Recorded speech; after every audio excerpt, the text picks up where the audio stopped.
আজকে যেহেতু পরীক্ষার আগের দিন, বেশি সময় নেব না। আম, একটু আমার হাতের লেখা তেমন একটা ভালো না, একটু বুঝে নেওয়ার চেষ্টা করবা। তো আমাদের প্রশ্ন করছিল যে বৃষ্টি হওয়ার সম্ভাবনা আছে কিনা। তো বৃষ্টি হওয়ার সম্ভাবনা কখন থাকে? যখন যে আপেক্ষিক আর্দ্রতা 60%-এর বেশি হয়ে যায়, বা 60% হলেই গুড়ি গুড়ি বৃষ্টি শুরু হয়ে যায়।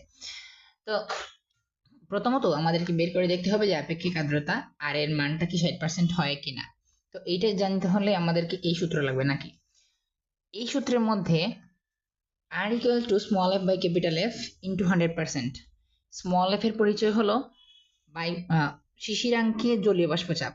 মূলত সেই জলীয় বাষ্প চাপ, কিন্তু শিশিরাঙ্ক বা একটা স্পেসিফিক টেম্পারেচারে যে জলীয় বাষ্প চাপ সেটাকে বলা হয় শিশিরাঙ্কে জলীয় বাষ্প চাপ। শিশিরাঙ্ক কি আশা করি জানো, যে টেম্পারেচারে বায়ুতে যে জলীয় বাষ্প থাকে সেই সব জলীয় বাষ্প দ্বারা বায়ুটা সম্পৃক্ত হয়ে যায়, সেটাকে শিশিরাঙ্ক বলে। শিশিরাঙ্ক মূলত একটা টেম্পারেচার, সেই টেম্পারেচারে জলীয় বাষ্প চাপটা কত সেটা হলো স্মল এফ। আর স্বাভাবিক স্বাভাবিক বা নর্মালি বায়ুর যে তাপমাত্রা থাকে কক্ষ তাপমাত্রা, সেই তাপমাত্রায় জলীয় বাষ্প চাপ হলো ক্যাপিটাল এফ। আশা করি বুঝতে পারছো। এই সূত্র সম্পর্কে কোনো ঝামেলা থাকার কথা না। ঝামেলা কোথায় থাকে আমি একটু পরে যাইতেছি। ঝামেলা থাকে এই জায়গায়। এই ম্যাথটা আমার সিলেক্ট করার কারণ হলো এটাতে শিশিরাঙ্ক দশমিকে দেয়া 11.5 ডিগ্রি, আর কক্ষ তাপমাত্রাও কি দশমিকে দেওয়া 19.5 ডিগ্রি। তো এই দশমিক গুলা দিয়ে থাকলে আসল সমস্যাটা করে। আসলে চলো দেখা যাক কি বলছে। তো শিশিরাঙ্কে জলীয় বাষ্প চাপ আমার দরকার, কিন্তু শিশিরাঙ্ক হলো 11.5 ডিগ্রি সেন্টিগ্রেড। কিন্তু আমার জলীয় বাষ্প চাপ উদ্দীপকে দিয়ে দিছে 11 ডিগ্রি সেন্টিগ্রেডে আর 12 ডিগ্রি সেন্টিগ্রেডে। কত মানে 11 ডিগ্রি সেন্টিগ্রেডে জলীয় বাষ্প চাপটা কত, আর 12 ডিগ্রি সেন্টিগ্রেডে জলীয় বাষ্প চাপটা কত। কিন্তু আমার লাগে হলো 11.5 ডিগ্রি সেন্টিগ্রেডে জলীয় বাষ্প চাপ কত। এটা কিভাবে বের করব দেখো। এটা বের করতে গেলে একটু এই জায়গাটা দেখবা। আমার যখন 11 ডিগ্রি সেন্টিগ্রেড টেম্পারেচার ছিল, ওইটা থেকে মাত্র 1 ডিগ্রি টেম্পারেচার বাড়ার কারণে, এই যে টেম্পারেচার 1 ডিগ্রি বাড়ছে, তাই আমার জলীয় বাষ্প চাপ বেড়ে গেছে 0.68 ডিগ্রি। কিভাবে বুঝলাম? এই যে এখান থেকে বুঝলাম। এইগুলা, এই যে কালো লেখাগুলা, এগুলা হলো উদ্দীপকে দেওয়া ইনফরমেশন। ঠিক আছে, এগুলা হলো উদ্দীপকে দেওয়া ইনফরমেশন। আমার 11 ডিগ্রি টেম্পারেচার থেকে 12 ডিগ্রিতে যাওয়া মাত্রই আমার জলীয় বাষ্প চাপ 9.84 থেকে হয়ে গেছে 10.52, অর্থাৎ 0.68 বেড়ে গেছে। ঠিক আছে, 1 ডিগ্রি টেম্পারেচার বাড়ার কারণে আমার জলীয় বাষ্প চাপ বেড়ে গেছে 0.68। তাহলে এখন আমাকে বাইর করতে হবে যে টেম্পারেচার 0.5 ডিগ্রি বেড়ে যাওয়ার কারণে জলীয় বাষ্প চাপ কতটুকু বেড়ে যাবে। এটা বুঝতে পারছো? আমার 11 থেকে 12-তে যখন গেছিলাম তখন টেম্পারেচার বাড়ছিল 1 ডিগ্রি সেন্টিগ্রেড, তাই জলীয় বাষ্প চাপ বাড়ছিল 0.68 ডিগ্রি, 68 মিলিমিটার পারদ চাপ।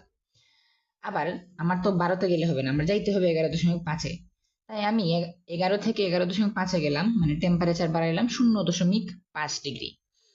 0.5 ডিগ্রি টেম্পারেচার বাড়ার কারণে আমার জলীয় বাষ্প চাপ কতটুকু বাড়বে সেটা আমাকে জানতে হবে। তো আমি ঐকিক নিয়ম মেরে দেবো। এই যে এখান থেকে মেরে দেবো ঐকিক নিয়ম। ঐকিক নিয়ম কি মারবা? যে 1 ডিগ্রি টেম্পারেচার বাড়ার কারণে জলীয় বাষ্প চাপ বাড়ে 0.68 মিলিমিটার। বাংলা কথাগুলা আমার ভিডিও দেখে, ভিডিওর কথাগুলো শুনে লিখে নিবে, আমি লিখলাম না এখানে। তোমাদের এত সময় নেই, আর আমার টাইম আসলে, তোমাদেরও সময় নেই আমারও সময় নেই। তারপরে আসো, 1 ডিগ্রি পরিবর্তনের কারণে জলীয় বাষ্প চাপ পরিবর্তন হয় এতটুকু। আমার তো এতটুকু পরিবর্তন দরকার নেই, আমার দরকার কতটুকু পরিবর্তন? এই যে 11 থেকে 11.5 হতে হবে, মানে আমার পরিবর্তন দরকার 0.5 ডিগ্রি। সো আমি দেখবো 0.5 ডিগ্রিতে আমার জলীয় বাষ্প চাপের পরিবর্তন কতটুকু হয়। ঠিক আছে, এখন এইটা বের করার পর কি করবা বলো তো? 11 থেকে 11-এর সাথে যোগ করে দিবা না বিয়োগ করে দিবা? এটা তোমাদের বুদ্ধির ব্যাপার। আচ্ছা, এখানে আমি ভুল লিখছি, এটা যোগ করে দিতে হবে। এই যে 11 থেকে 11.5-এ যাইতে হলে 0.5 11-এর সাথে যোগ করতে হয় না বিয়োগ করতে হয়, এটা বলো। 11 থেকে 11.5-এ গেলে 0.5 এর সাথে যোগ করে দিতে হয়। তাহলে 11 ডিগ্রি টেম্পারেচারের থেকে 11.5 ডিগ্রি টেম্পারেচারে জলীয় বাষ্প বাইর করতে হলে যে পরিবর্তনটা বাইর করছো সেটা অবশ্যই এখানে যোগ করে দিতে হবে। 11 ডিগ্রি সেন্টিগ্রেডে যে জলীয় বাষ্প চাপ ছিল সেটার সাথে এই পরিবর্তনটা যোগ করে দিলেই তুমি 11.5 ডিগ্রি সেন্টিগ্রেডে যে জলীয় বাষ্প চাপ সেটা পেয়ে যাবা। এটা বুঝছো কিনা জানাবা। বুঝলে আমি পরবর্তী রাতে যাব, দুইটা বোঝানোর পরে আশা করি ক্লিয়ার হয়ে যাবে। পরে আসো, এটা গেল শিশিরাঙ্কের কাহিনী। শিশিরাঙ্ক যদি এরকম দশমিকওয়ালা না দিয়ে দিত তাহলে তো সমস্যাই ছিল না, যে পূর্ণ সংখ্যা ছিল সেটা হয়তো সেই টেম্পারেচারে হয়তো দিয়ে দিত, কিন্তু এখানে দশমিক দিয়ে দিছে, দশমিক দিয়ে দিলেই ভেজাল লাগবে, এই ভেজালগুলো করতে হবে আর কি দশমিক দিয়ে দিলে। পরে আসো, এখন আমি তো এই স্মল এফটা পেয়ে গেছি নাকি, শিশিরাঙ্কে মানে 11.5 ডিগ্রি সেন্টিগ্রেডে জলীয় বাষ্প চাপ কিভাবে পাইলাম? ওই যে পরিবর্তনটা বাইর করছিলাম, এই পরিবর্তনটা 11 ডিগ্রি টেম্পারেচারে যত জলীয় বাষ্প সেটার সাথে যোগ করে দিব, ঠিক আছে? এই পরিবর্তনটা এই 9.84-এর সাথে যোগ করে দিব। টেম্পারেচারের পরিবর্তন 11 থেকে 0.5 হয়েছে, আর এইটার পরিবর্তন যত হয়েছে সেটাকে এটার সাথে যোগ করে দিলেই তুমি 11.5 ডিগ্রি সেন্টিগ্রেডে যে জলীয় বাষ্প চাপ সেটা পেয়ে যাবা। তো আমি স্মল এফটা পেয়ে গেলাম, মানে 11.5 ডিগ্রি তো আমার শিশিরাঙ্ক ছিল, এই যে আমার শিশিরাঙ্কটা 11.5, শিশিরাঙ্কে জলীয় বাষ্প চাপটা পেয়ে গেলাম এই পরিবর্তনটা যোগ করার পর। কেন যোগ করলাম? ওই যে 11 থেকে 11.5 আসতে হলে 0.5 যোগ করতে হয়, তাই এই পরিবর্তনটাও এখান থেকে এখানে আসতে হলে যোগ করে দিতে হবে। বোঝা গেছে? ওকে, বোঝা গেলে পড়ে যাই। এখন আমরা বের করতে যাবো ক্যাপিটাল এফ, মানে কক্ষ তাপমাত্রা বা বায়ুর তাপমাত্রায় জলীয় বাষ্প চাপ, ঠিক আছে? কক্ষ তাপমাত্রাটা কত? কক্ষ তাপমাত্রাটা দিয়ে দিছে 19.5, কিন্তু আমার উদ্দীপকে দিয়ে দিছিল 19 ডিগ্রি সেন্টিগ্রেডে জলীয় বাষ্প চাপ আর 20 ডিগ্রি সেন্টিগ্রেডে জলীয় বাষ্প চাপ, কিন্তু আমার দরকার 19.5 ডিগ্রি সেন্টিগ্রেডে জলীয় বাষ্প চাপ, ঠিক আছে? তো তুমি দেখো 19 টেম্পারেচার, এখানে ভুল করছি, টেম্পারেচার 19 ডিগ্রি থেকে যখন 20 ডিগ্রিতে গেলাম তখন আমার টেম্পারেচারে পরিবর্তন হলো 1 ডিগ্রি, কিন্তু জলীয় বাষ্প চাপের পরিবর্তন হলো এতটুকু। কিভাবে বুঝলাম? এই যে একটার জলীয় বাষ্প চাপ থেকে আরেকটার জলীয় বাষ্প চাপ বিয়োগ করে দিলাম, বিয়োগ করে এটা পাইলাম। তো 1 ডিগ্রি টেম্পারেচার পরিবর্তনের জন্য জলীয় বাষ্প চাপের পরিবর্তন এত, কিন্তু আমার তো 1 ডিগ্রি পরিবর্তন করার দরকার নাই, আমার পরিবর্তন করতে হবে 0.5 ডিগ্রি টেম্পারেচারে পরিবর্তন। 0.5 ডিগ্রি টেম্পারেচার পরিবর্তন করার কারণে কতটুকু জলীয় বাষ্প চাপের পরিবর্তন হয় সেটা বের করতে হবে। সেটা বের করে কি করতে হবে? এই দেখো 19 থেকে 19.5-এ যাইতে হলে 0.5 যোগ করতে হয়, সেহেতু 19 ডিগ্রি সেন্টিগ্রেডে যে জলীয় বাষ্প চাপ আছে এইটা থেকে 19.5 ডিগ্রি সেন্টিগ্রেডে যে জলীয় বাষ্প চাপ আছে ওইটাতে যাইতে হলে এই পরিবর্তনটাকে এখানে যোগ করে দিতে হবে। আশা করি বুঝতে পারছো।